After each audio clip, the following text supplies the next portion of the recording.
welcome Scilla Elworthy. Welcome to you too. I'm delighted to be here. Yeah, happy Peace Day. And thank you. So the first thing I'd like you to ask you is, could you tell us about your journey and how you've become the founder of the Business Plan for Peace, and obviously very recently received the Goy Peace Award 2023. 40 years ago, I became absolutely obsessed by the buildup of nuclear weapons. And in fact, we were 15 minutes away from a major nuclear disaster in 1983, I should say. And I decided to find out who made decisions on nuclear weapons because I wanted to talk to them. It took about 4 years to write a book about it. And then I began to gather them in Oxford College, very quietly, no records, no invitation list, just getting people to sit in a circle and listen to one another. Long story short, we managed to, over a period of 15, 20 years, craft some peace agreements, which were then taken over by their national foreign ministries. That's China, France, UK, America, and Britain. And so we were able to get the process going.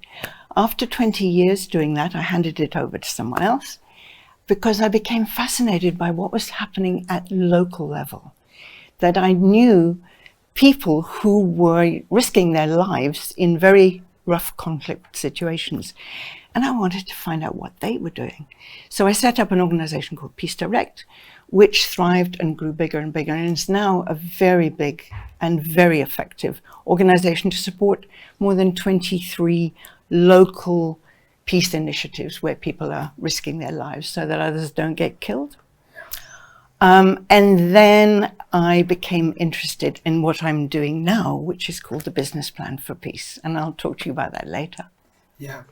I mean, so what was your major finding in relation to the nuclear situation? You became fascinated, you spent years studying it. I mean, there's been a very big Hollywood movie recently made about it. A very good one. Is it? Can you tell me, what's your finding? I mean, when you think about nuclear weapons and now how we're all talking about it now, what's your view on all of that right now? Well, we're sleepwalking through it, as we have always done. There is, the negotiations are weak, to say the least. And other nations, as you know, are gradually getting nuclear weapons. So I would say the situation's coming more difficult and more dangerous for the risks of nuclear accident. That's what's always concerned me most, I think, is the accidental firing of a nuclear weapon, which very nearly happened, as I said, 40 years ago. Yeah, okay. So, you've been a great supporter ever since I met you, which was now I'm honoured and privileged to say quite a long time ago. But you've been a great supporter of Peace One Day, particularly, of course, Peace Day. What does this day mean to you?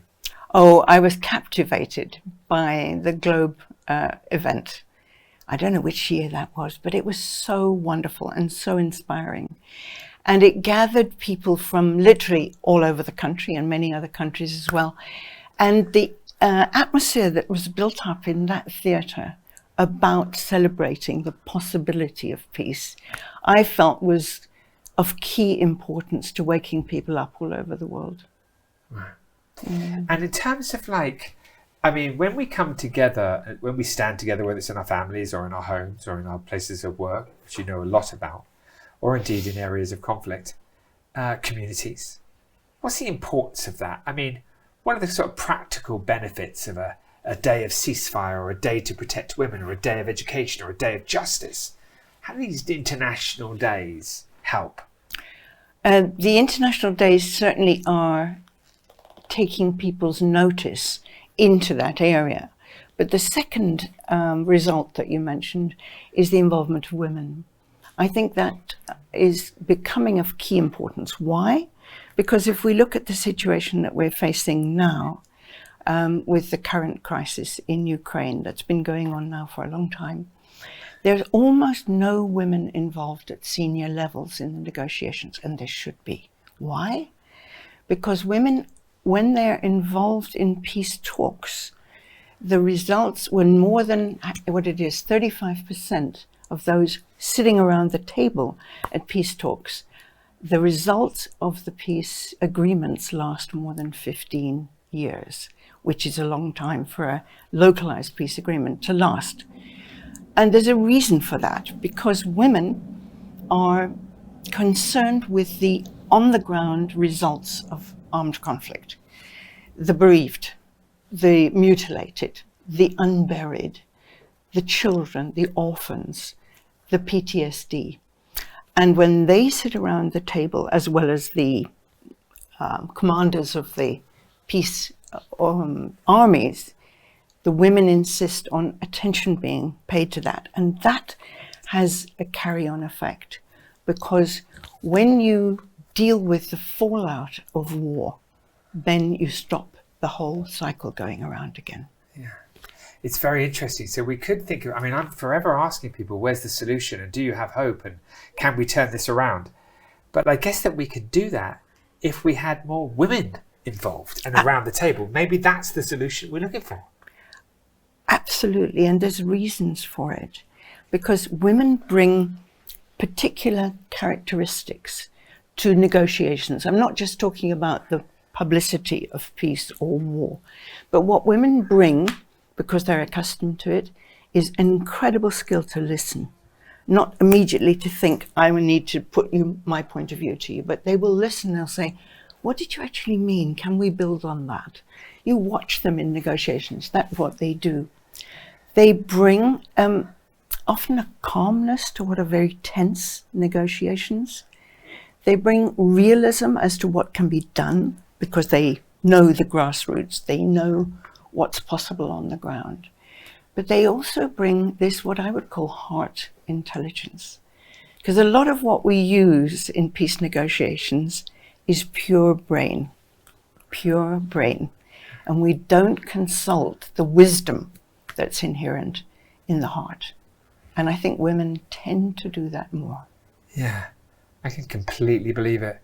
And you've been such a role model and an inspiration to so many women. You know, if only there were more people like you, out there. There are lots of them, Jeremy. Are there? It's Great. just that they don't get a seat at the table. I think that's what I was talking about. I mean, because obviously you've been at many tables for many years, and it would be wonderful to see that grow. But it's also very scary as a woman to stand up and put your point of view when you're used to being put down as a woman. I've had that experience countless times, where I've been in a room of 200 men from the military or the foreign offices of major countries around the world. And I've put my hand up to ask a question, and the chairman says, Madam, and I ask my question, he says, in a few moments. Or, you get put down consistently. And it's only now that women are gaining the general confidence to be able to enter those environments. Well, let's hope it continues to get better. Precisely for the reasons that you've given, in terms of a 35% better chance of the peace agreement lasting a long time. So the importance of more women being around the table, actually for humanity, could not be more critical in it right at this point. I believe that profoundly. Yeah. Wonderful. Well, good luck on that journey. So what's the greatest challenge that humanity faces, on this journey towards the manifestation of a more peaceful world, more peaceful and sustainable world? And we may well have just spoken about one of those challenges, having more women around the table. But what do you see to be the greatest challenge we face at this particular point? The money that big companies are making out of war, it's a good business. The oil companies, for example, are rubbing their hands over Ukraine, share price, everything. But particularly the weapons production companies, if you look at the purchases worldwide of weapons that go to Ukraine via Russia or via Ukraine itself, they are massive. And they are a bonus for these big companies. Now, they're not evil, but it's that capacity to earn fortunes out of war that's always plagued humanity. Money's always been makeable out of war. But when we can make it really profitable to make peace, it's going to get very interesting. Yeah. And peace can be very profitable, can't it? It can. It can. Because if you look at, for example, what's happened to companies that have big branches, lists of branches in places like Russia, they've had to withdraw them. Yeah. I work for one very big international company sometimes that's had to cancel all its branches in Russia. Yeah. Huge loss for that company. Yeah. And I encourage companies like that to look at why they didn't invest more in peace beforehand. Because the peace organizations that I work with have tiny budgets compared to anybody making weapons. I mean, 6 million, 20 million a year to run that organization.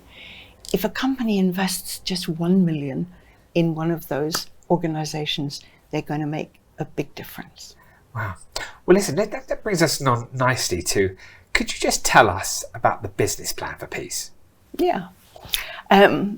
I became interested some time ago in the huge role that business has to play in peace for some of the reasons that I've said already.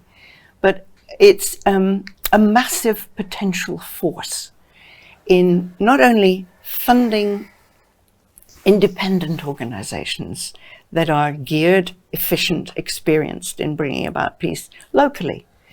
When 5 companies got together in Kenya, for example, after the Nairobi riots that killed 1,000 people and wrecked business premises everywhere, 5 businesses got together with the local people who knew what was happening in the suburbs, in the favelas, and worked out a peace plan. Result, key elections took place in the next 7 years, and the next 14 years, peaceful. 1 person was killed, not 1,000. So it works. Yeah. It works locally and it works internationally. Tell me, if somebody wants to find out about the business plan for peace, where do they go? I mean, how can they find out more? Is there anything that they can read? Yep, there are 2 websites, the Yeah. Business Plan for Peace, and also a new set of skills that we've brought together called the Mighty Heart. And those are the actual skills that we teach in schools, in companies, and in businesses, where people can learn the skills to listen, to communicate, to take a stand on an issue they care about, which, is what women have to do. But you can learn all those 10 skills from one of our courses. Well, yeah, to anybody listening, do the course. Absolutely. For sure. We'd Absolutely. welcome you. I mean, look, I've known you a long time, and you've been nominated a number of times for the Nobel Peace Prize, which I hope you win soon. But you've been and obviously won lots of things. But very recently, you just received the Goi Peace Prize in Japan. Could you just tell me a little bit about that? It's actually being presented in November. But is it? So you actually get it in November, but it's been announced. It's been announced. And it's a very interesting one, because they're an organization that's done a lot of research into how peace is created. And I'm very, very honored because of the previous recipients of the prize. And you can look at them on their website. But it's a roll call of great people. So I'm very honored to be part of them. And to go to Tokyo in November and really find out about what Japan is doing, which is quite considerable now on peace. Yeah. Well, we were live to Japan today to the Peace Day 2023 event. And the 2 people behind that are doing absolutely extraordinary work in Japan. They took me to Nagasaki and to Hiroshima. So when you go in November, let me introduce you to Kenji Sagini. I'd love that. I'd love that too, and so would he. Right, okay, so that's really interesting. So to individuals, who hear about your work, read about your work, do your courses, I mean, some people at home will be wondering what role they can play. They'll be kind of like, well, what can I really do? A little bit like Patricia Scotland, who, of course, too, the Secretary General of the Commonwealth, was talking about. I'm just one person. I mean, what would you say, and how important is it for each and every individual to find a way? I mean, I know everybody kind of is, but what advice can we give? Well, if you live in a big city in the UK, for example, you will know that there are corners of your city which are extremely violent. What you can do is to invite Plan for Peace, which is our charity, to bring some trained people in to work with local gangs, violence on the streets, whatever it is, anything which is making your environment less safe. And the success rate that they're having working with young people is extraordinary. It absolutely moves me to the core. So that's the case if you live in a big city. In your child's school, you can get in touch with us and see how we can help with education for children in schools, education for young people. And that's, again, providing those kids with the skills, for example, to deal with playground fights, to deal with when they feel crushed by something that happens to them. How do they deal with it inside themselves? And to enable teachers and children to really listen to one another. Because real listening, if I were to listen to you so intently that I could repeat back to you what you've just said accurately, that would be a revolution. And that's what we teach business people, because most business people are so busy expressing their point of view, which is very important, that I did this with the 26 vice presidents of a very big global company. And I said to them, gentlemen, this morning we're going to talk about listening. And they said, listening? We do that all the time. We know how to listen. Don't worry. And I said, well, let's just check. And I put them through an exercise, the end of which they were white-faced. And they said, okay, what are you going to teach us? And we spent the rest of the morning learning how to listen. Fantastic. Can I ask you, we've got a minute and a half left, and I wish we had loads more, but can I ask you, what does peace mean to you? Lovely question. It means being in my heart more than my head, because my head will invent ideas and talk a lot and so on. But if I'm in my heart, as I am now, I hope, I can tell the truth, because my heart can't lie. I can be spontaneous and genuine in my communication. I can draw on a resource which is not available to my mind and my head, which is logical. My brain and my mind and my head are logical, but my heart knows how to be compassionate, how to see the other person's point of view. My heart knows what the loving, compassionate response would be to anyone. Amazing. Well, it's wonderful. What a beautiful lesson. Being with you. I wish you the very best in November. Good luck with the business plan for peace and everything else that you do. And for anyone who's dealing with conflicts in cities, they should definitely get in touch with you and find out more. Thank you. Scilla Elworthy, you're amazing, an inspiration to me. Thanks for being part of Peace Day. Thank you for inspiring us all the time.